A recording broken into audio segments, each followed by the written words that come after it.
हरे कृष्णा। तो ज्योतिष कक्षा में आप सभी का स्वागत है। तो एक छोटे से प्रार्थना के साथ चालू करते हैं। ओम अज्ञानतिमिरन्धस्य ज्ञानाञ्जनशलाकया चक्षुरुन्मिलितं येन तस्मै श्रीगुरुवे नमः। जय श्री कृष्ण चैतन्य प्रभु नित्यानंद श्री अद्वैत गदाधर श्रीवासादि गौरभक्तवृंद। हरे कृष्णा कृष्णा कृष्णा हरे हरे, हरे राम राम राम हरे हरे।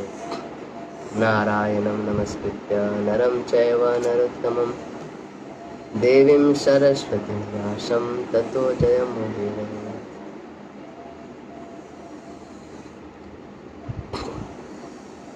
तो आज हम लोग एरीज और मार्स के बारे में डिस्कस करेंगे। कल तक हमने कुंडली के बारे में जाना, कुंडली कैसे देखते हैं, क्या क्या चीज़ें होती है, क्या क्या चीज़ कंसीडर करना होता है कुंडली देखने के लिए। और आज से हम लोग लगभग चालू करेंगे और हर राशि के बारे में जानेंगे, क्योंकि ये राशियों के बारे में जानना और ग्रहों के बारे में जानना ये सबसे बेसिक पार्ट है हॉरोस्कोप रीडिंग का, क्योंकि ये सारा कुछ डिपेंड होता है ये राशि पे। एक राशि से आप बहुत कुछ प्रेडिक्शन कर सकते हैं। तो ये जो कोर्सेस है जनरली हम प्रेडिक्शन करने के लिए सीख रहे हैं, तो इसमें राशि और ग्रहों के बारे में जानना बहुत ज़रूरी है। तो आज पहली राशि है जिसको मेष राशि बोलते हैं, और जो ग्रह है मंगल है, इसके बारे में हम लोग चर्चा करेंगे। तो मेष राशि को एरीज बोलते हैं और मंगल ग्रह को इंग्लिश में मार्स बोलते हैं। तो एरीज जो होता है, एरीज मतलब हमने एक डिस्कस भी किया था कल एक पॉइंट, एरीज मतलब फोकस। जहाँ भी एरीज रहेगा, जहाँ भी मेष राशि रहेगी आपकी कुंडली में, आपके जीवन का फोकस उस जगह में रहेगा, उस घर में आपका पूरा जीवन का फोकस रहेगा। जैसे मान लीजिए कोई जेमिनी एसेंडेंट का है, जेमिनी लग्न का है, मिथुन राशि का है, मिथुन लग्न का है, तो उसका फोकस क्या चीज़ पे रहेगा?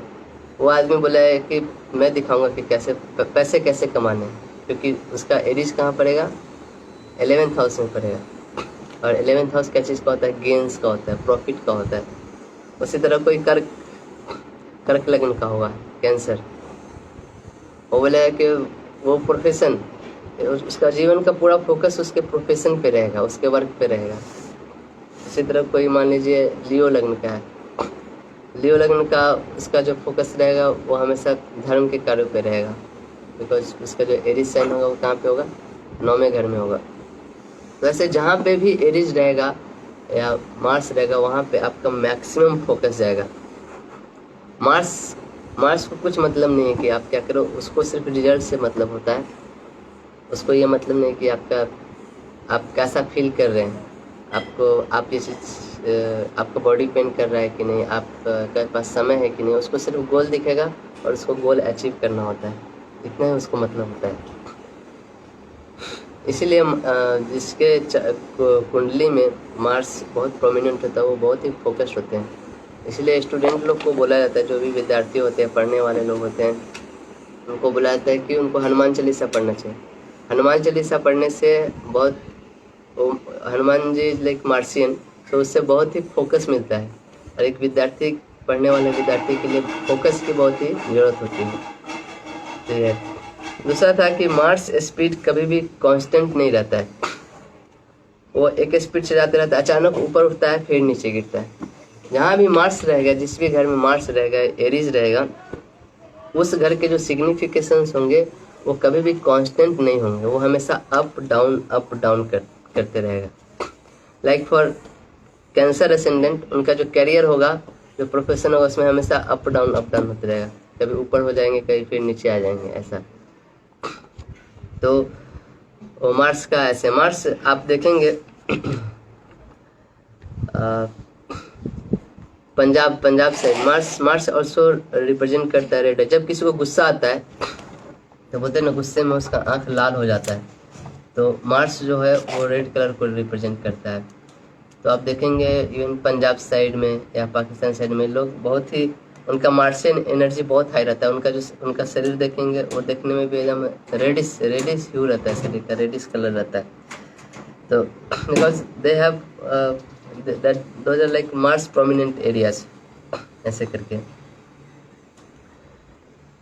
जिनके जिनके कुंडली में अगर मार्स बहुत अस्त हो गया या बहुत नीच का हो गया, वो देखेंगे वो अपने जीवन में ज़्यादा कुछ कर नहीं पाते, ज़्यादा कुछ एक्टिविटी या ज़्यादा कुछ एक्शन रिलेटेड चीज़ें कर नहीं पाते, क्योंकि मार्स होता है वो एनर्जी देता है। तो एनर्जी जब कम हो जाता है, उनके पास बड़े बड़े प्लान होंगे, बड़े बड़े आइडियाज होंगे, लेकिन उनको एक्शन में टर्न करने के लिए उनको प्रॉब्लम हो जाता है।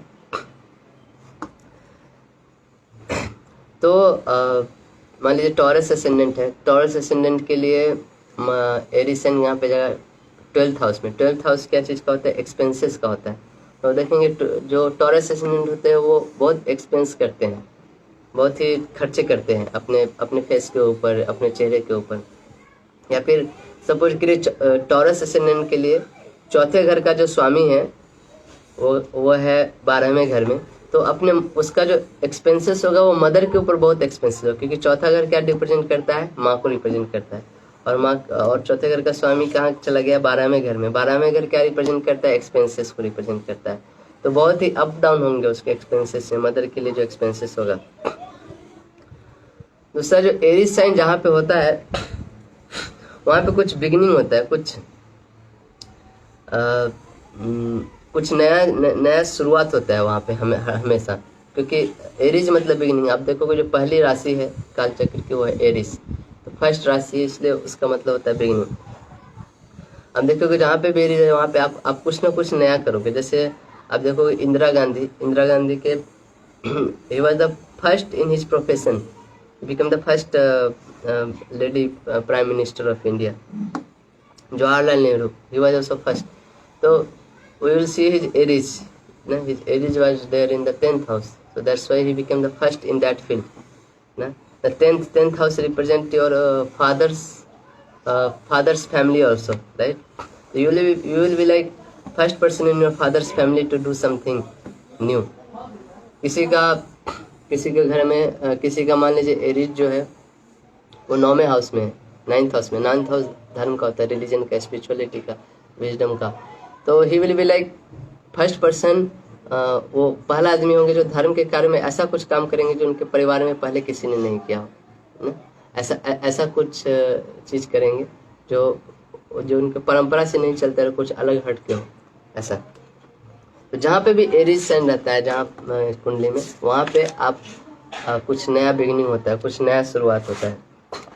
मार्स को बुलाता है कि सबसे क्रूएल प्लैनेट है। अच्छा, मैं ये सब जो पॉइंट बता रहा हूँ वो आप लोग नोट डाउन करते हैं, क्योंकि मैं बहुत ही फास्ट में बता रहा हूँ, क्योंकि बहुत कुछ कवर करना है। लगभग एक एक राशि के ऊपर मैं 40-40, 50-50 पॉइंट बताऊंगा। ये पॉइंट आपको किसी बुक में नहीं मिलेगा एक जगह लिखा हुआ, क्योंकि ये बहुत जगह से रिसर्च करके, बहुत सारे बुक से अंकलित करके ये पॉइंट लाया गया है। तो आपको बुक से तो आपको इस पॉइंट्स की इसलिए जरूरत है कि आपको ये पॉइंट याद नहीं रहेगा। आप जब प्रेडिक्शन करने जाओगे तो ये सब पॉइंट को लेके आपको बहुत प्रैक्टिस करना पड़ेगा। एक एक राशि के लिए कम से कम 100 चार्ट्स पे आपको प्रैक्टिस करना पड़ेगा, तब आप उस राशि को अच्छे से समझ पाओगे। तो मैं जो बताऊंगा हर राशि और ग्रह के बारे में, लेकिन बहुत सारे प्रेडिक्शन पॉइंट्स ऐसे होंगे, अगर आप उसको नोट डाउन नहीं करेंगे तो भूल जाएंगे। इसका कुछ नोट्स भी उतना अवेलेबल नहीं है, तो कोशिश करिए, मैं हो सके तो थोड़ा धीरे धीरे बोलता हूँ, लेकिन आप नोट डाउन करते जाइए हर पॉइंट। नोट डाउन नहीं करेंगे तो आप भूल जाएंगे। मैंने भी एक्चुअली ऐसा गलती किया था। मेरे टीचर जब पढ़ा रहे थे, मैंने बहुत सारे पॉइंट्स ऐसे नोट डाउन नहीं किया, और बाद में मेरे को कोशिश करने के लिए बहुत मुश्किल हुआ। फिर से वो लेक्चर, उनका रिकॉर्डेड लेक्चर था, वो सुन के फिर से मैंने ऐसे बहुत सारे पॉइंट्स बनाए। तो बेस्ट होगा कि आप नोट डाउन करते जाइए तो अच्छा होगा। ठीक है। मार्स जो है वो बहुत ही क्रूएल प्लैनेट है। इवन ऐसा बोलते हैं मार्स जो शनि से भी ज़्यादा क्रूएल है। क्यों? Mars he has to be cruel because वो जो है एक क्या बोलते हैं, सेनापति, जो कमांडर है मार्स एक तरह से। तो वो भावना में नहीं आ सकता। He has to take actions, he has to take rise, he has to protect the citizen. So Mars is very cruel planet. One of the cruelest planet is Mars. while giving the reaction. And even Mars is Yog Karak planet in your chart, still he will work in a cruel way. Yog Karak planet means the planet which is favorable in your chart, but still he will not leave his basic nature. Means वो अपना जो उसका जो nature है वो कभी नहीं छोड़ता है. जब क्रूएल है तो क्रूएल, हाँ वो आपको रिजल्ट ला के देगा, वो आपको फल ला के देगा, लेकिन उसको लाने के लिए आपको बहुत मेहनत भी कराएगा. मार्स का क्वालिटी ऐसा है, मतलब कि वो आपको एकदम रगड़ के देगा, लेकिन देगा. तो वो अपना क्रूएल नेचर कभी नहीं छोड़ता है. तो मार्स एरीज जो है, एरीज जो राशि है उसका लाल आँख होता है और उसके हाथ में सोड है और वो बहुत पतला दुबला होता है. मतलब बहुत नहीं, पतला दुबला होता है, ऐसा नहीं कि बहुत मोटा है, मतलब जो फिट होता है आदमी उस टाइप से. क्योंकि वो एक किसका घर है, मार्स का घर है, तो वो Mars is like army commander, तो इस टाइप का. तो जो एरीज इसका डाइजेशन भी बहुत अच्छा होता है. क्योंकि देखिए जब 3 फायरी साइंस होते हैं, 1st, 5th एंड 9th, तो एरीज, लियो एंड सैजिटेरियस. तो 5वां जो घर होता है वो डाइजेशन को रिप्रेजेंट करता है. जब एरीज पहले घर में होगा तो लियो कहाँ पे होगा, 5वें घर में होगा. तो लियो ही जो है फायरी साइन, फायरी साइन होने के कारण ये डाइजेशन बहुत अच्छा देता है. अब देखो ये राशि जो होती है ना, हर राशि ऐसे है कि एक दूसरे से लिंक होती है. अब जैसे ही एरीज साइन 1st हाउस में है, लियो ऑटोमेटिक वो 5वें में आएगा. तो एक पार्टिकुलर तरीके से वो अरेंज होते हैं. इसलिए एरीज साइन वालों का अब देखो डाइजेशन बहुत अच्छा रहता है. तो मार्स एक आर्मी कमांडर है, तो उसका रिस्पॉन्सिबिलिटी होता है कि वो आपको हमेशा सेफ रखें, आपको हमेशा सिक्योर रखे. एक आर्मी कमांडर का होता है ना, वो सिटीजन्स का हमेशा सेफ्टी देखता है. तो मार्स आपके चार्ट में जहाँ पर भी होगा, या फिर एरीज जहाँ पे भी होगा, उस घर में छोटी से छोटी चीज़ के लिए भी ना वो एकदम छोटी से छोटी चीज़ के लिए अगर आपको खतरा हो तो उस चीज़ के लिए आप लड़ने के लिए तैयार रहेंगे ना. मीन्स आप वहाँ पे छोटा सा भी अगर थ्रेट सेंस करते हैं तो आपको एकदम तुरंत चालू हो जाएगा. जैसे मान लीजिए जेमिनी एसेंडेंट है, उससे कोई कहीं पे कुछ गेन हो रहा है या प्रॉफिट हो रहा है और वो देख रहा है कोई वहाँ पे धोखा दे रहा है, तो वो तुरंत मतलब उसका एकदम 6th सेंस तुरंत उसका उधर काम करता है. वो मतलब कि उससे लड़ाई करने के लिए एकदम तुरंत भिड़ जाएगा. तो आप जेमिनी एसेंडेंट वाले को कभी भी पैसे के लिए चीटिंग नहीं कर सकते, है ना. इसी तरह मान लीजिए कोई स्कॉर्पियो एसेंडेंट है, तो स्कॉर्पियो एसेंडेंट के लिए जो एरीज साइन होता है वो कौन से घर में आता है, 6ठे घर में आता है. 6ठे घर क्या चीज़ का होता है, डेली वर्क का होता है. तो वो डेली वर्क जो होता है उसका हर दिन का जो काम है वो बहुत लगन, बहुत मन लगा के करता है. इसलिए आप देखोगे जो स्कॉर्पियो एसेंडेंट होते हैं वो बहुत ही वर्क इज वर्शिप टाइप के लोग होते हैं. पूरा अपना लगन लगाते हैं अपने काम के लिए. इसलिए आप देखोगे जो मैक्सिमम टेररिस्ट होते हैं, उनका स्कॉर्पियो एसेंडेंट होता है. तो स्कॉर्पियो एसेंडेंट होने से क्या होता है, वो टेररिस्ट का काम आप देखोगे बहुत ही वो लोग लगन लगा के करते हैं. इन द सेंस कि उनके लिए वर्क इज वर्शिप ऐसा होता है. इवन एक बुक लिखे हैं,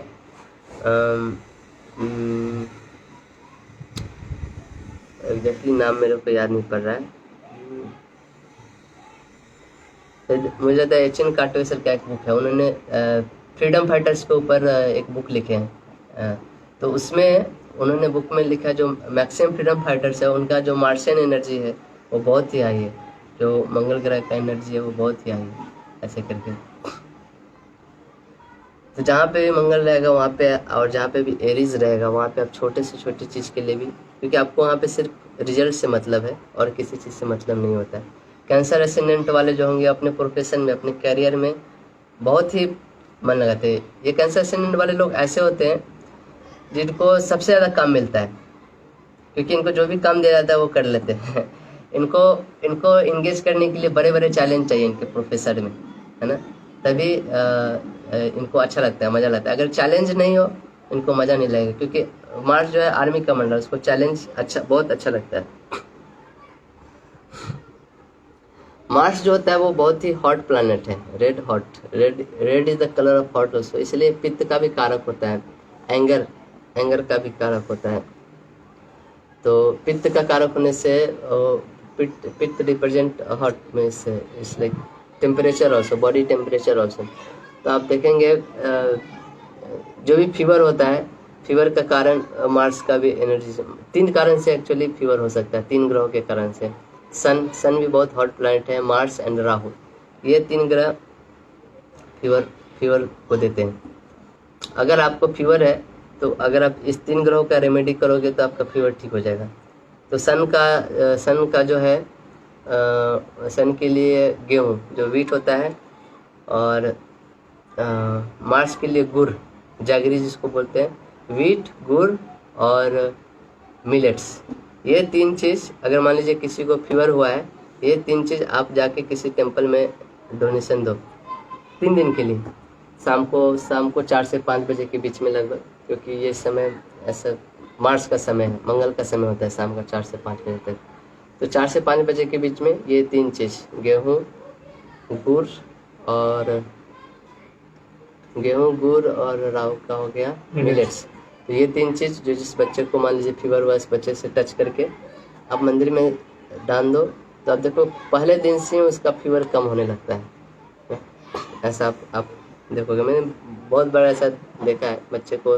पहले के लोग भी ये प्रैक्टिस करते थे, जब किसी को फीवर होता था, कुछ बीमारी होता था, उससे दान उनका ये रिवाज रहता था। तो अब एरीज जो है, एरीज का नेचर देखिए, ये बहुत ही क्विक प्लैनेट है। ये पहला राशि है हमारे काल चक्र का, इसलिए ये बहुत ही क्विक है। ये एरीज बिगिनिंग देता है, तो बिगिनिंग देने के लिए बहुत ही क्विक होना पड़ता है, मतलब कि बहुत ही फास्ट साइन है। तो जो भी प्लैनेट एरीज साइन में आता है वो बहुत ही जल्दी रिजल्ट देना चाहता है, बहुत ही फास्ट उस पर एक्टिंग करना पड़ता है, क्योंकि वो घर ही ऐसा है। वहाँ पे आप स्लो नहीं चल सकते, धीमे नहीं चल सकते, कोई भी चीज़ धीमी नहीं होगा, ठंडा नहीं होगा, हर चीज़ वहाँ पे गरम तरक भरक में होना चाहिए। आप देखोगे जो एरीज साइन वाले होते हैं, जो बहुत प्रोमिनेंट, जिनके लगन में एरीज होता है, उनको हमेशा कुछ ऐसा रहता है ना कि कुछ चुल मचा हुआ है कुछ करने के लिए, कुछ तो करना है अभी ना, वो खाली नहीं बैठ सकते, वो एक जगह भी नहीं रहेंगे, हमेशा उनको कहीं चेंज करना है, कुछ नया करना है, ऐसा आपको देखने को मिलेगा। तो एरीज साइन में जो भी प्लैनेट जाते हैं, जो भी प्लैनेट एरीज साइन में जाते हैं, वो प्लैनेट भी बहुत क्विक रिजल्ट्स देते हैं। जैसे मान लीजिए चंद्रमा है, अगर चंद्रमा एरीज के साइन में आया, तो चंद्रमा क्या चीज़ का कारक होता है? मन का कारक होता है। तो आपका मन अस्थिर नहीं रहेगा, बार बार आपका मन जो होगा चेंज करते रहेगा, क्योंकि अब आप एक चीज़ को छोड़ के फिर दूसरा चीज़ करना चाहोगे, दूसरा चीज़ को छोड़ के फिर तीसरा चीज़ करना चाहोगे, क्योंकि वहाँ पे क्या होता है, मून को कैसे क्विक रिजल्ट्स तुरंत उसको चेंज करना पड़ता है, क्योंकि वो एरीज साइन में। उसी तरह वेनस, अगर जो शुक्र है वो अगर एरीज साइन में रहेगा तो क्या होगा? तो वेनस अगर एरीज साइन में रहता है तो ये उसका जो जीवन होता है बहुत ही थोड़ा प्रॉब्लमेटिक होता है। क्यों? क्योंकि वेनस जो होता है रिलेशनशिप का कारक होता है। तो ऐसा होने से वो क्या चाहेगा, वो अपना पार्टनर बार बार चेंज करना चाहेगा, एक को छोड़ के दूसरे को छोड़ के तीसरे से, कभी भी एक जगह स्थिर नहीं रह पाएगा, तो जिसके कारण उसको प्रॉब्लम होता है फिर आगे चल के। इवन सेम रिजल्ट आएगा अगर वेनस मार्स के साथ रहेगा। तो Venus is like Venus also like sexual attraction, और मार्स इज लाइक पैशन। तो जब दोनों कंबाइन हो जाते हैं तो बहुत ही पैशनेट बनाते हैं आदमी को, तो जिसके कारण वो अलग अलग पार्टनर चेंज करते हैं। एक्स्ट्रा मैरिटल अफेयर्स होते हैं, एक्स्ट्रा मैरिटल अफेयर्स भी होते हैं, क्योंकि वेनस रिलेशनशिप का भी कारक है, और मार्स और या फिर एरीज साइन ये चाहता है कि बार बार रिलेशनशिप चेंज हो, तो उससे एक्स्ट्रा मैरिटल अफेयर्स भी होते हैं। उसी तरह मरकरी रहेगा, अगर मरकरी रहेगा एरीज साइन में तो क्या होगा? मरकरी जो है बुध, वो ग्रह आपके कम्युनिकेशन को दिखाता है। तो mercury is good in communication, artistic and Mars, तो वो आदमी बहुत फास्ट कम्युनिकेशन करेगा। इवन आप देखोगे जो most of the stand up comedian होते हैं उनका ये कम्बाइनेशन देखोगे उनके चार्ट में। तो मरकरी एरीज साइन में होगा, नहीं तो मरकरी मार्स के साथ है, क्योंकि Mars is a very logical planet, तो मार्स बहुत जल्दी लॉजिक देता है, और मरकरी जो होता है वो कम्युनिकेशन देता है। तो लॉजिक और कम्युनिकेशन जब एक साथ मिलता है तब आप अच्छा से स्टैंड अप कॉमेडी नहीं कर सकते, क्योंकि वहाँ पे ज़रूरत होता है कि आप बहुत जल्दी कुछ लॉजिकली क्रिएट करके आप कम्युनिकेट करो। तो मोस्ट ऑफ द जो स्टैंड अप कॉमेडियन होते हैं उनमें आप देखोगे ये कॉम्बिनेशन बहुत प्रोमिनेंट रहेगा, मार्स और मरकरी का। इसी तरह मान लो जुपिटर रहेगा, अगर जुपिटर एरीज साइन में रहेगा तो जुपिटर जो गुरु, जुपिटर क्या रिप्रेजेंट करता है, विजडम को रिप्रेजेंट करता है, एजुकेशन को रिप्रेजेंट करता है, तो वो दूसरे को सलाह देता है ना। तो जब जुपिटर रहेगा तो वो कैसा सोचेगा कि आपको जो सलाह देगा वो सोचेगा कि आप उस सलाह को फॉलो करो तुरंत, अगर आप फॉलो नहीं करोगे तो वो गुस्सा करेगा, ऐसा है। या फिर जुपिटर ऐसा सोचेगा कि हम एक दिन में पीएचडी हासिल कर लें, मुझे ये भी करना है, ये भी करना है, ये भी पढ़ना है, और he will try to become wise in as soon as possible ना। वो ऐसा मैं एक ही दिन में मेरे को पीएचडी कर लेना है, ऐसा सोचेगा। उसी तरह सैटर्न रहेगा अगर एरीज साइन में, तो Saturn is not very comfortable है एरीज साइन। सैटर्न का होता है धीमा चलने वाला प्लैनेट होता है, उसको पेशेंस चाहिए हर चीज़ के लिए, वो स्लोली काम करता है, slowly and steady wins the race, बोलते हैं ना, कछुए की तरह। सैटर्न एक कछुए की तरह काम करता है, और जब वो एरीज साइन में आता है तो वो बहुत ही पैनिक हो जाता है, क्योंकि ये साइन एकदम तर्क भरक वाला साइन है, एकदम उसको फास्ट चाहिए। तो Saturn, that's why Saturn planet is debilitated here in Aries sign, उसको एकदम अच्छा नहीं लगता है एरीज साइन में रहना। तो अब देखो जो जिनका सैटर्न, अब सैटर्न क्या चीज़ का कारक है, सैटर्न प्रोफेशन का कारक है, कैरियर का कारक है। तो जब सैटर्न जब एरीज साइन में रहता है तो उसके प्रोफेशंस में बहुत चेंज हो सकते हैं, प्रोफेशंस बार बार बदल सकते हैं ऐसे करके, या उसी तरह सन, जब सन जो सूर्य जो है वो अगर एरीज साइन में रहेगा तो सन वो बहुत अच्छा है, क्योंकि सन भी देखिए, सन भी एक हॉट प्लैनेट है, तो उसको एरीज में रहना बहुत अच्छा लगता है ना। तो एरीज साइन में अगर सन है तो like that's why sun is considered very exalted in Aries sign. अगर किसी के एरीज साइन में सन है तो सन बहुत अच्छा पोजीशन में, वो बहुत अच्छा रिजल्ट है। तो सन जो है वो बहुत ही इंपॉर्टेंट प्लैनेट है एक्चुअली हर के जीवन में। सन और जो मून है ना, हर के चार्ट में बहुत इंपॉर्टेंट रोल प्ले करते हैं, सूर्य और चंद्र। अगर सूर्य को सही करना है, तो सूर्य जो है वो आत्मकारक प्लैनेट होता है बाय डिफॉल्ट, तो आपके आत्मा को रिप्रेजेंट करता है। तो सन को, हर आदमी का जो सन है वो अच्छा होना चाहिए, क्योंकि जब आत्मा जब अच्छा रहेगा तो भी वो उसी का मैनिफेस्टेशन बाहर होगा। तो सभी को कोशिश करनी चाहिए कि सन को कैसे अच्छा करें।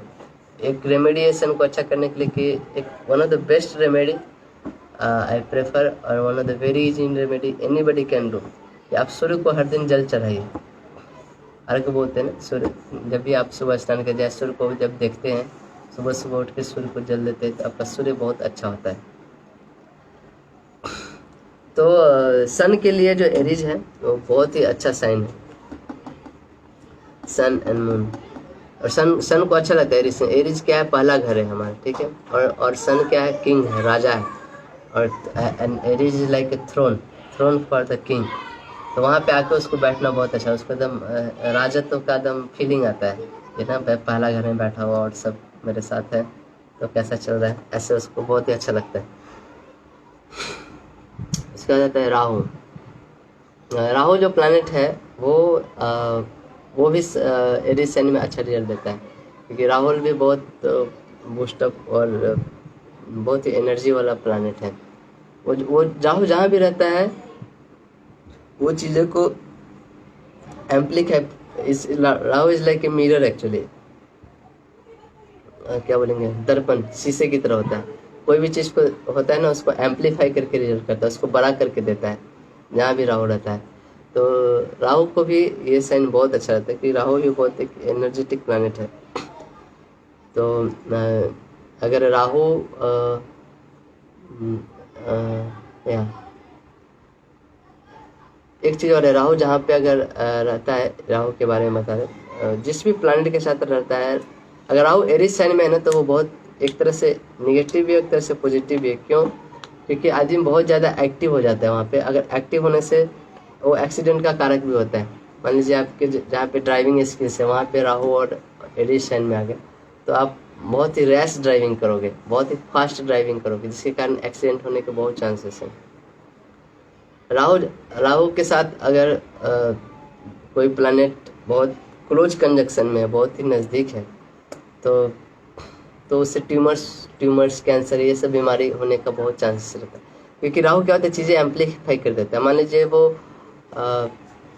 मार्स और राहु बहुत एक साथ है, तो मार्स ब्लड का कारक होता है, खून का कारक होता है, और राहु क्या करता है, उसको एम्पलीफाई करते जाता है। तो जहाँ पे भी राहु रहेगा जिस बॉडी पार्ट में, उस बॉडी पार्ट में ट्यूमर्स या ब्लड कैंसर ये सब टाइप की चीज़ें देने का बहुत चांसेस रहता है। या राहु 6th हाउस में है, मार्स के साथ है, तो ब्लड कैंसर 6 रोग का घर है, और मार्स के साथ राहु बहुत ही क्लोज कनेक्शन में, तो ब्लड कैंसर का उसको बीमारी होगा। एक भक्त थे, उनका तीसरे घर में राहु गिव्स वाइब्रेशन, मतलब बहुत ही वाइब्रेंट प्लैनेट है, हिला के रख देता है जहाँ भी। तो उनके तीसरे घर में राहु थे, राहु के साथ Jupiter and Rahu in 3rd house in the sign of Gemini, या in the sign of Pisces.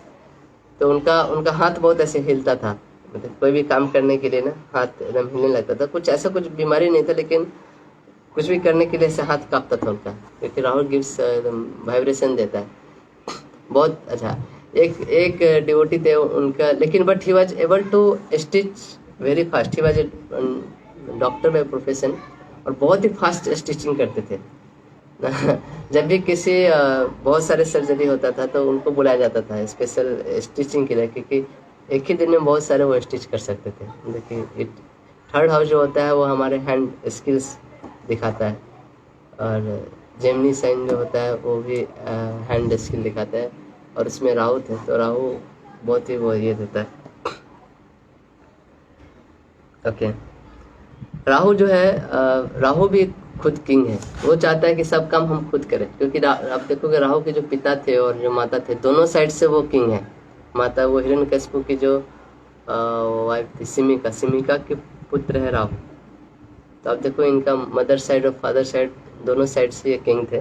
तो राहु को कोई भी चीज़ मिलता है, जहाँ भी घर भी होता है, तो वो चाहता है ये काम मैं खुद करूँगा, वो और किसी को नहीं चाहिए होता। वो घर में वो एकदम राजा की तरह रहना चाहता है, ऐसा होता है।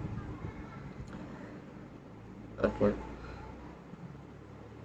सैटर्न जब होता है एरीज साइन में, तो वो उसका बहुत चैलेंजिंग पोजीशन होता है, लेकिन सैटर्न रिजल्ट बहुत अच्छा देता है।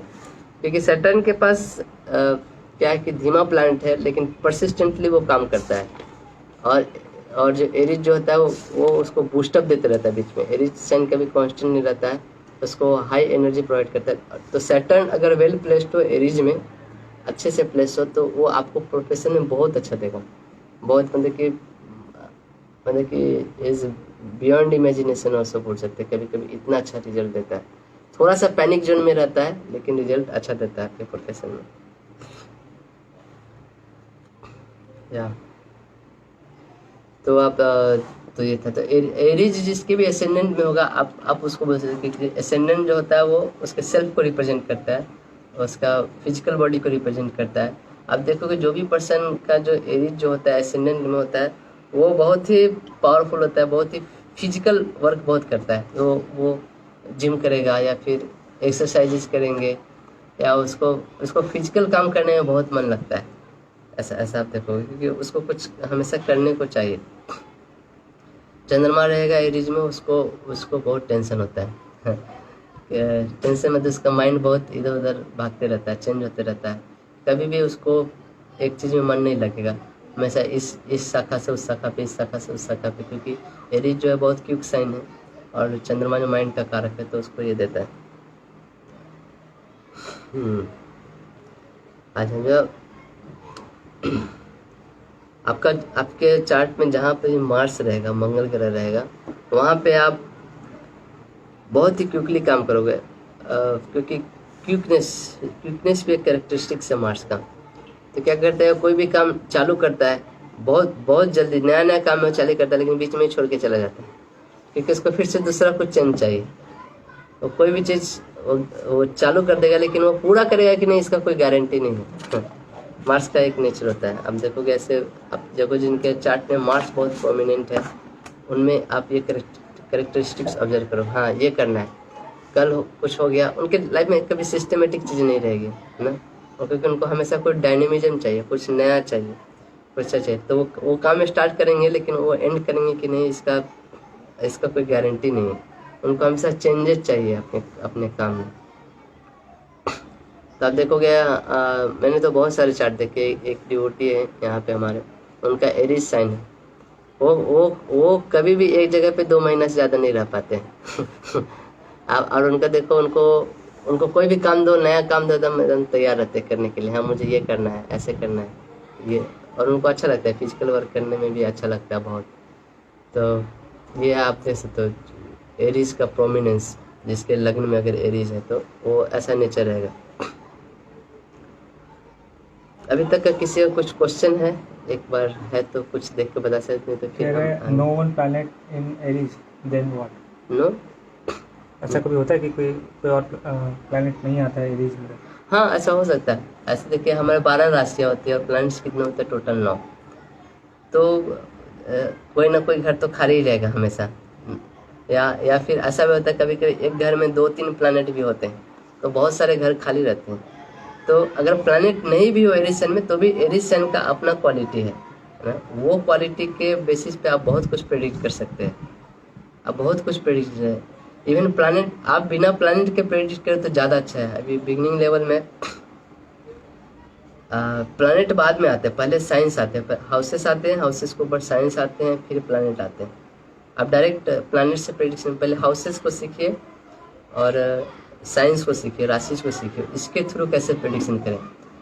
एक माता जी थी, वो सिर्फ हाउसेस को लेके और साइंस को लेके, क्वालिटीज ऑफ साइंस को लेके, उन्होंने एक चार्ट में 150 प्रेडिक्शन किया था। 150 प्रेडिक्शन विदाउट प्लैनेट ना।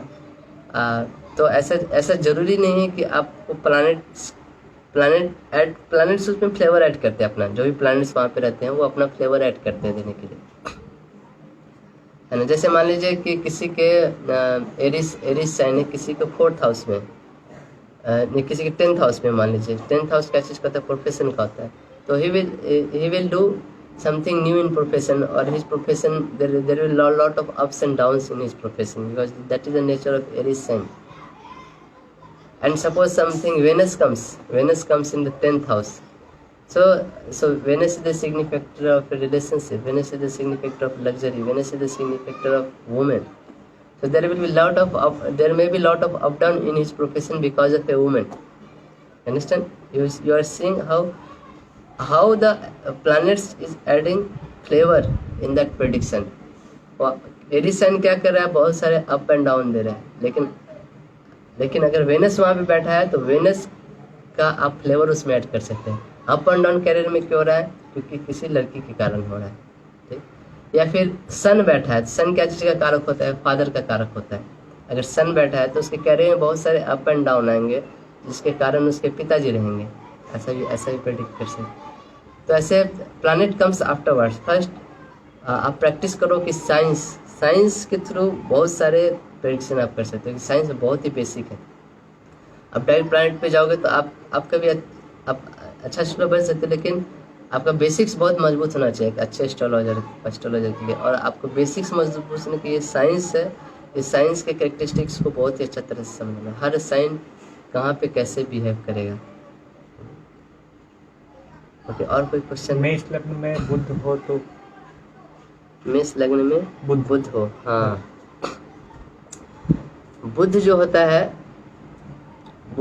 है जो मरकरी, वो कम्युनिकेशन का कारक होता है, वो आप कैसे कम्युनिकेट करते हो।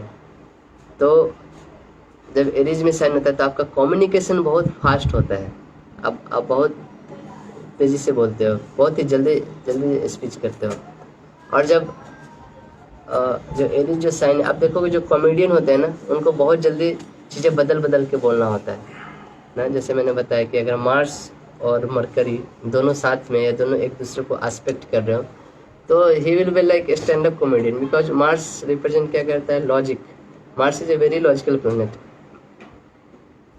क्योंकि वो बहुत लॉजिक से काम करता है, क्योंकि उसको गोल से मतलब रहता है, वो अपना लॉजिक, हर चीज़ में वो लॉजिक लगाता है। तो जब मार्स और मरकरी होता है तो Mars gives you logic and mercury gives you communication skills.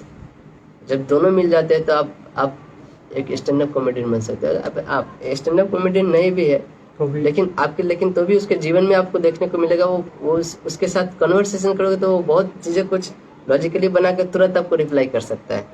समझे? एक बच्चा था, छोटा बच्चा ना, महज 7 साल का, 6-7 साल का, वो कभी कभी बात करते करते ऐसा कुछ अचानक बोल देता था कि सब कोई स्तब्ध रह जाता था, मतलब आउट ऑफ द बॉक्स ही कुछ बोल देता था। तो उसके में ये कॉम्बिनेशन था उसके चार्ट में है ना। सब जिस जनरल रूट से बात करते हैं, हर बच्चा सोचता है ना, अब ये हुआ तो अब ऐसे करना है, ऐसे, वो उसका सोचने का तरीका आउट ऑफ बॉक्स रहता था हमेशा, जो कि कोई एक्सपेक्ट नहीं कर सकता है। तो ये कॉम्बिनेशन मार्स और मरकरी के कहलाता है। फिर मरकरी जो है, बुध जो है, वो एरिस साइन में, वो बहुत क्यूकनेस देता है कम्युनिकेशन में। ओके, और कोई क्वेश्चन? हर प्लैनेट का के आने का टाइम राशि में फिक्स रहता है क्या, ऐसा क्वेश्चन है। आने का टाइम? हाँ हाँ, देखिए, एक हर राशि चक्र का अपना एक स्पीड होता है जिससे वो घूम रहा है, और हर प्लैनेट उस राशि चक्र में एक स्पीड से घूमता है। तो हर प्लैनेट का स्पीड अलग अलग होता है। जैसे जो सूरज होता है, एक राशि में लगभग 1 महीने तक रहता है। 1 महीने बाद वो फिर दूसरे राशि में जाता है। ऐसे 1-1 डिग्री हर दिन वो एक राशि में ट्रैवल करता है। तो टोटल 30 डिग्री को ट्रैवल करने में 30 दिन लगभग लग जाते हैं। तो सैटर्न जो होता है उसको एक राशि कवर करने में 2.5 साल लग जाते हैं लगभग। जो जुपिटर होता है उसको लगभग 11.8 ऐसे कुछ मंथ लग जाते हैं उसको एक राशि कवर करने। तो हर प्लैनेट का अलग अलग स्पीड होने के कारण अलग अलग स्पीड से वो राशि में घूमते रहते हैं। तो इसी तरह घूम के वो अपना, तो आने का टाइम आप कैलकुलेट कर सकते हैं उनका स्पीड से, स्पीड, एंगुलर स्पीड जो भी है वो निकाल के।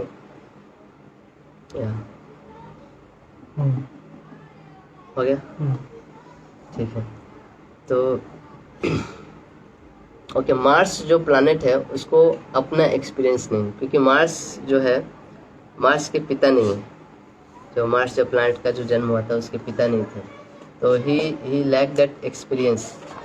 उसके पास एक्सपीरियंस की कमी, क्योंकि बचपन से वो जो फादर जो होता है लॉट ऑफ एक्सपीरियंस शेयर करता है अपने सन के साथ, या फिर उसको एक अच्छे तरह से ट्रेनिंग देता है, उसको जीवन का जो लेसन्स होता है उसको सिखाते हैं, उसको रिस्पॉन्सिबिलिटी देते हैं। तो मार्स के पिता नहीं, तो उसको एक्सपीरियंस की बहुत लैक है। तो वो कभी कभी उटपटांग चीज़ें करता है, अचानक वाली चीज़ें करता है, हमको ये करना है वो करना है ऐसे। तो जब मार्स और जब सैटर्न दोनों का कम्बिनेशन मिलता है तो ये बहुत अच्छा रिजल्ट भी देते हैं। जो सैटर्न होता है थोड़ा पैनिक जोन में होता है, लेकिन रिजल्ट बहुत अच्छा देता है, क्योंकि मार्स के साथ सैटर्न जो है वो सबसे एक्सपीरियंस्ड प्लैनेट है। सबसे ज़्यादा एक्सपीरियंस सैटर्न रहता है। आप देखोगे, इसलिए सैटर्न जो कारक है वो ओल्ड पीपल का कारक होता है, पुराने लोगों का। तो पुराने लोगों के पास बहुत ही विजडम होता है, क्योंकि वो जीवन के हर एक पहलू से गुजरे होते हैं, उनके जीवन में बहुत सारे एक्सपीरियंसेस लेके चलते हैं। तो जब वो कोई बात बोलते हैं तो उसका बहुत ही वेट होता है। तो इसलिए जो मार्स है उसके पास लॉजिक है, और इसके साथ जब सैटर्न आ जाता है जो कि एक विजडम होता है, उसका विजडम या फिर उसका जो एक्सपीरियंस बोल सकते हैं, ये दोनों जब एक्सपीरियंस मिल जाता है मार्स के साथ, लॉजिक के साथ, तो फिर वो बहुत अच्छा रिजल्ट देता है। तो मार्स सैटर्न, अब मैंने जो बताया था कि फ्रीडम फाइटर का जो बुक्स लिखा है उसमें आप देखोगे most of the freedom fighters के इसमें मार्स और सैटर्न कम्बिनेशन आपको देखने को मिलेगा, मार्स एंड सैटर्न। क्योंकि फ्रीडम फाइटर्स लोग बहुत ही वर्कोहोलिक होते हैं। जो सैटर्न होता है उसको और मार्स क्या होता है, फाइटिंग को रिप्रेजेंट करता है, ब्लड को रिप्रेजेंट करता है, लॉजिक, एनर्जी, जहाँ पे ये सब चीज़ें आती है वो मार्स रिप्रेजेंट करता है। तो इसलिए फ्रीडम फाइटर्स के इसमें आप मार्स और सैटर्न का भी कॉम्बिनेशन बहुत ही प्रोमिनेंटली आपको देखने को मिलेगा।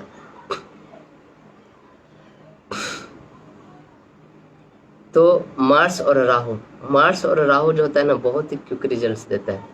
अभी देखिए, मार्स और सैटर्न जो था वो कहीं पे रुक भी जाता है, मार्स और सैटर्न, क्योंकि सैटर्न एक्सपीरियंस्ड आदमी है, लेकिन मार्स और राहु कहीं पे रुकता नहीं। एक बार जब मशीन चालू होता है तो कहीं नहीं रुकता, क्योंकि राहु भी बहुत ही एनर्जी वाला प्लैनेट है, मार्स से बहुत एनर्जी वाला। इसलिए मार्स और राहु का जो कॉम्बिनेशन है वो उतना अच्छा नहीं माना जाता जितना अच्छा मार्स और सैटर्न का माना जाता है, क्योंकि मार्स और राहु जो कॉम्बिनेशन है वो कभी कभी एक्सीडेंट भी देते हैं। ना आपका गाड़ी चालू हो गया तो फिर वो इतना रैश ड्राइविंग करेगा, उसको एक्सीडेंट हो जाएगा। मार्स राहु कॉम्बिनेशन कहीं पे भी देखें तो एक्सीडेंट का वहाँ पे आप प्रेडिक्शन कर सकते हैं। तो क्योंकि सैटर्न को मालूम है कि अभी अभी ये चीज़ आया है और अभी हमें यहाँ पे रुक जाना है, फिर जब मौका आएगा फिर से चालू करना है। लेकिन राहु राहु वो चीज़ नहीं देखता है, बस अभी करना है तो करना है चाहे कुछ भी हो, तो इसलिए वो उतना अच्छा नहीं माना जाता है।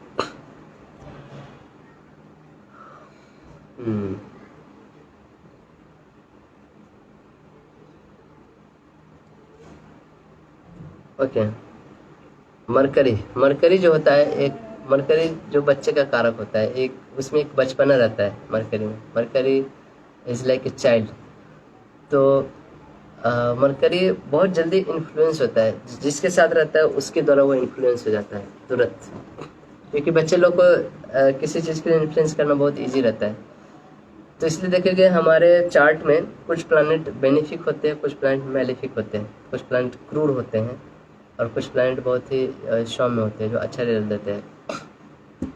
तो मार्स को क्रूर प्लैनेट बोला जाता है। क्रूर प्लैनेट कौन कौन से हुए? मार्स हो गया, आपका सन हो गया, मार्स, सन, सैटर्न, राहु, केतु, ये लोग क्रूर प्लैनेट हो गए।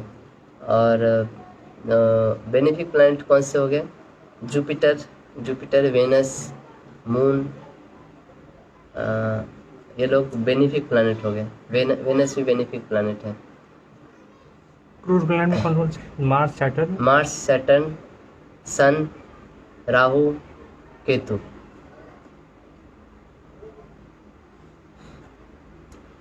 बेनिफिक प्लैनेट हो गया आपके वेनस, जुपिटर, मून, ये लोग बेनिफिक। मून भी है, अगर वो सन से बहुत क्लोज है, एटलीस्ट सन से 3 हाउसेस बाद का जो मून होता है वो बेनिफिक होता है। अगर सन से क्लोज है तो वो उतना बेनिफिक नहीं होता है। और मरकरी कैसा है? मरकरी मैं बताया ये चाइल्ड होता है। अगर वो बेनिफिक प्लैनेट के साथ है तो बहुत ही बेनिफिक रिजल्ट देगा, अगर वो क्रूएल प्लैनेट के साथ है तो बहुत क्रूएल रिजल्ट देगा। वो जिसके साथ रहता है उसका गुण वो अपना लेता है, ऐसा रहता है। ओके, कह रहे मार्स, जुपिटर और राहु हाँ, 10th घर में है तो क्या होगा? मार्स, जुपिटर और राहु तब को देखना पड़ेगा। अभी अभी आप इस तीनों को मिला के कॉम्बिनेशन देखें। आप डायरेक्टली पहले ग्रहों पे मत जाइए, पहले आप प्रेडिक्शन करना सीखिए राशि से। ग्रह जो होते हैं उसमें फ्लेवर ऐड करते हैं, ऐसा भी समझ सकते हैं ना। धीरे धीरे आपको, आप जब सब ग्रह पढ़ लेंगे तब ये चीज़ आप सीखेंगे आगे चल के। अभी मैं सिर्फ मार्स के बारे में बता रहा हूँ। जुपिटर देखिए, जुपिटर भी बहुत विजडम का प्लैनेट होता है, गुरु होता है, टीचर होता है, धर्म कारक होता है। और जो मार्स होता है वो पैशन का कारक होता है, आपका एनर्जी देता है। और कौन सा है? राहु भी किंग है। वो चीज़ें को एम्पलीफाई करके देता है, वो चीज़ों को, वो मान लीजिए आप उसको 1 दिखाएंगे तो वो आपको 11 दिखाएगा। देखिए वो बहुत मल्टीप्लाई कर देता है, उसको एम्पलीफाई कर देता है। इसलिए राहु से ट्यूमर होता है। कहीं पे छोटा सा टिश्यू है, उस टिश्यू को बहुत मल्टीप्लाई कर देता है, जिसके कारण ट्यूमर हो जाता है ऐसे। तो राहु और सन के लिए 10वां घर बहुत अच्छा है, क्योंकि 10वां हमारे करियर को दर्शाता है, प्रोफेशन। राहु के लिए बहुत ही अच्छा है 10वां घर में होना। सन के लिए बहुत अच्छा है। जुपिटर आप देख सकते, जुपिटर क्या चीज़ का होता है? गुरु का काम करता है। तो हो सकता है जुपिटर जो हो वो टीचर का काम, जो 10वें घर करियर है, और जुपिटर जो है गुरु है, धर्म का रक्षा करता है और देवताओं का गुरु है। तो हो सकता है जो 10th हाउस में जुपिटर हो, वो हो सकता है किसी न किसी को टीचिंग का काम करता हो, पढ़ाने का काम करता हो, या जुपिटर का एस्पेक्ट होगा 10वें घर पे ऐसे। वेनस अगर 10वें घर में होगा, वेनस क्या चीज़ का कारक होता है? लग्जरी का कारक होता है। आपके जीवन में जो भी लग्जरी है, सुख सुविधा और रिलेशनशिप, तो वेनस हो तो आप वेनस अगर 10वें घर में, तो आप जहाँ भी काम करेंगे वहाँ पे आपको बहुत लग्जरी होगा ना। देखिए आप देखोगे बहुत सारे लोग होते हैं, बहुत पैसे कमाते हैं, लेकिन वो लाखों में कमाते हैं, लेकिन उनको फील्ड में जाके काम करना पड़ता है ना। तो वो बहुत ही हार्डशिप वाला काम होगा। लेकिन वेनस कैसा है? वेनस आप जहाँ पे भी काम करोगे वहाँ पे आपको एकदम बहुत कंफर्टेबल रखेगा। Venus wants comfort. तो हो सकता है आप 5,000 रुपये कमाते हो लेकिन इसी रूम में बैठ के दिन भर काम करते हो, ऐसा हो। वेनस आपको लग्जरी देगा।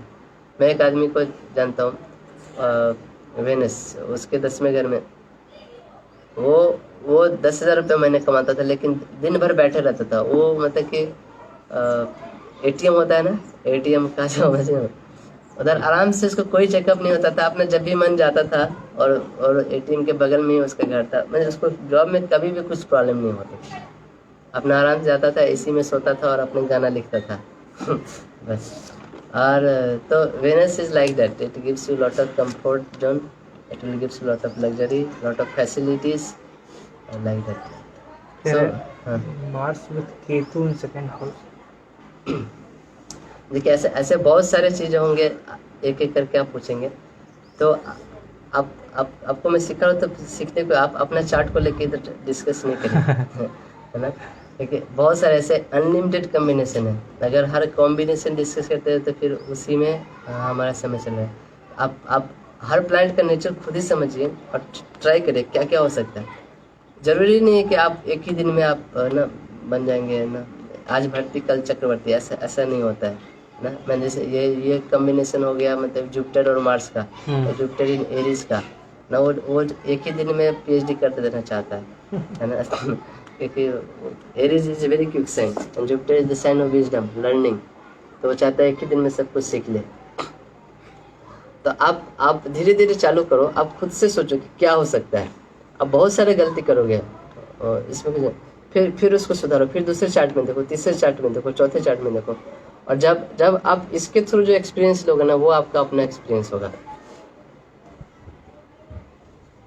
आपको मैं बोल भी दूँ लेकिन आपको वो कॉन्फिडेंस नहीं होगा, क्योंकि ये प्रैक्टिस से आता है। बहुत सारी चीज़ें आपको, जैसे क्रिकेट होता है, हम आपको क्रिकेट के बारे में सारा नॉलेज दे सकते हैं, लेकिन जब तक आप खुद बैट बॉल लेकर उतरोगे नहीं, जब तक वो एक्सपीरियंस नहीं करोगे कि कैसे शॉट मारा जाता है, कैसे फील्डिंग के, कैसे कैच किया जाता है, आप वो चीज़ एग्जैक्ट रूप से नहीं पकड़ सकते। तो आपको गलती होगी, लेकिन गलती करते करते ही आप अच्छे सीखेंगे, है ना।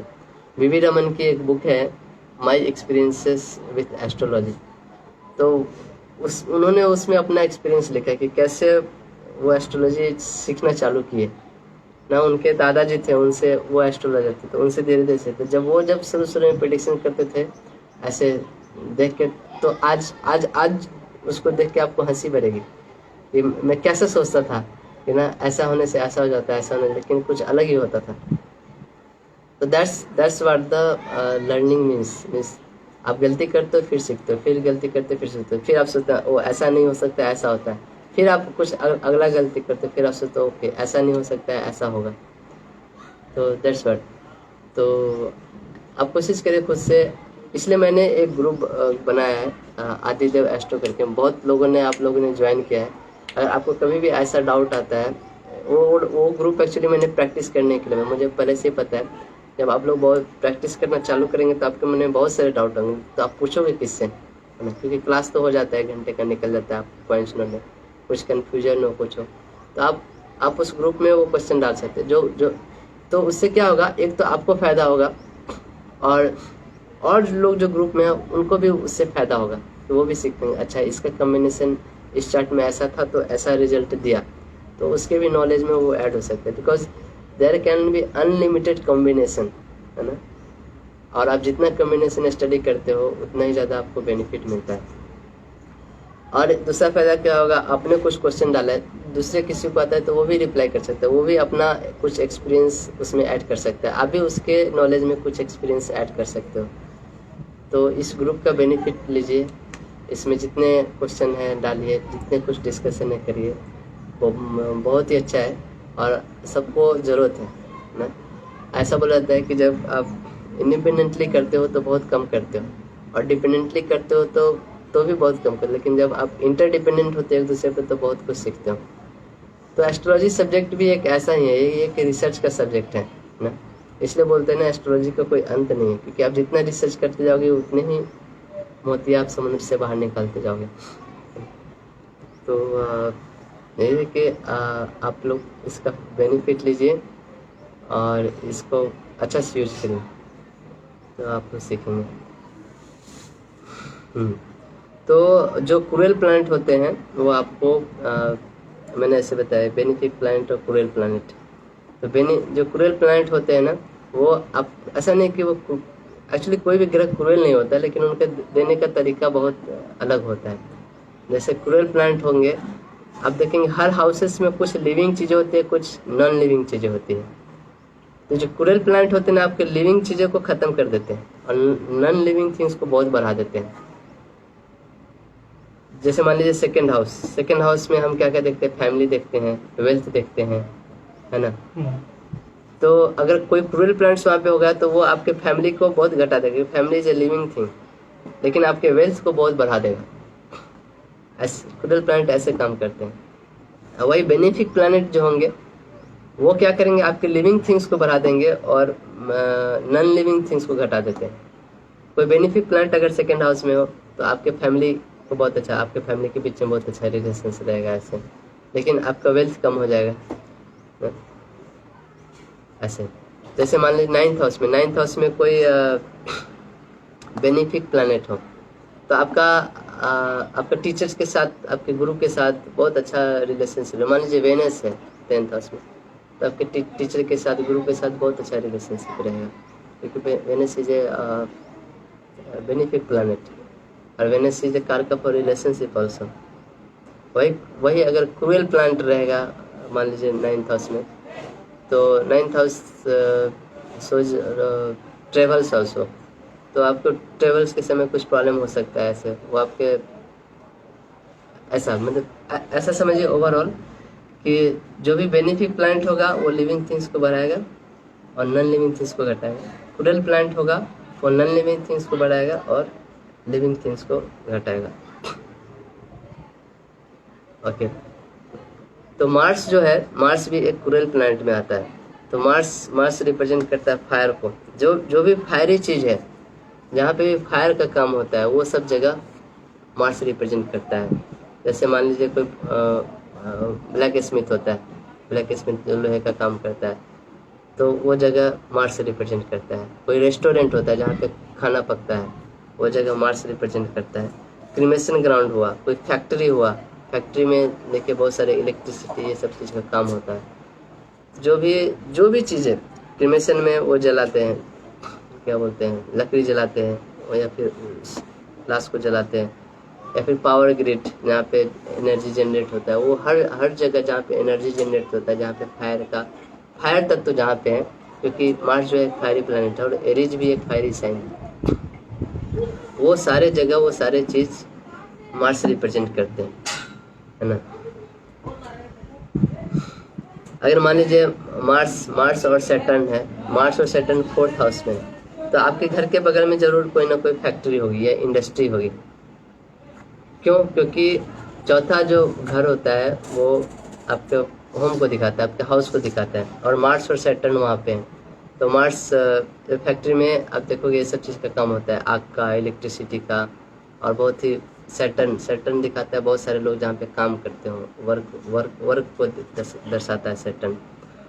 और मार्स और अगर सैटर्न अगर आपके 4th हाउस में, घर के बगल में जरूर कोई ना कोई इंडस्ट्री होगा जहाँ पे बहुत सारे लोग आके काम करते हैं, या कोई फैक्ट्री होगा, या सिर्फ मार्स होगा तो घर के बगल में हो सकता है कुछ रेस्टोरेंट हो या कोई फायर प्लेस हो ना। एक छोटा से छोटा भी हो सकता है और बड़ा से बड़ा इंडस्ट्री भी हो सकता है। तो ऐसे चीज़ें होंगे। अगर मार्स अगर 12वें घर में है, 12वें घर में है तो घर के बगल में हो सकता है आपका हॉस्पिटल हो, या कोई क्रीमेशन ग्राउंड हो, या मेडिकल शॉप हो। क्योंकि 12वां जो घर होता है वो ऐसा जगह रिप्रेजेंट करता है जो कि लोनली प्लेस रिप्रेजेंट करता है। जैसे आश्रम लोनली प्लेस होता है, फॉरेस्ट, या फिर जेल, या फिर क्रीमेशन ग्राउंड, या फिर हॉस्पिटल्स, ये सब बहुत ही लोनली प्लेस होते हैं। तो अगर चौथे घर का जो स्वामी है वो 12वें घर में चला गया तो वो मतलब कि लोनली जगह दर्शा सकता है।